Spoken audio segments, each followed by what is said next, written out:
అసలు ఈ పెయిన్‌కి గల కారణం ఏంటి అని చూస్తే గనక మేజర్‌గా మన బాడీలో ప్రోస్టాగ్లాండిన్స్ అనే కెమికల్స్ అనేవి రిలీజ్ అవుతూ ఉంటాయన్నమాట. అది రిలీజ్ అయినప్పుడు మన బాడీలోని అప్పుడు ఈ పెయిన్ అనేది ప్రొడ్యూస్ అవుతూ ఉంటుంది. సో వీటి యొక్క ఫంక్షన్ ఉంటుంది. దీనికి ఇది పెయిన్ ప్రొడ్యూస్ చేస్తుంది. దీని ఫంక్షన్ ఏంటంటే అది మన గ్యాస్ట్రిక్ లైనింగ్ ఉంటుంది. మనకి ఈ జీర్ణకోశ ఏదైతే ఉంటుందో గ్యాస్ట్రో ఇంటెస్టినల్ సిస్టమ్ అంటామో దాని లైనింగ్ మీద అది నార్మల్‌గా ఈ యాసిడ్ ప్రొడక్షన్ తగ్గించడానికి ఉపయోగపడుతుందన్నమాట ప్రోస్టాగ్లాండిన్స్ అనేవి.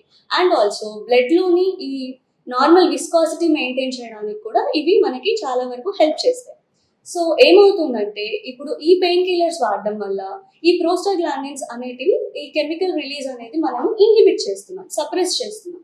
సో అది సప్రెస్ చేయడం వల్ల ఏమవుతుంది? దీని యొక్క ఫంక్షన్ ఏదైతే ఉందో లైక్ ఈ గ్యాస్ట్రిక్ మ్యూకోజల్ లైనింగ్‌లో మనకి ఈ యాసిడ్ ప్రొడక్షన్ తగ్గించే తత్వం ఏదైతే ఉంటుందో అది కూడా మనకి ఎఫెక్ట్ పడుతుంది.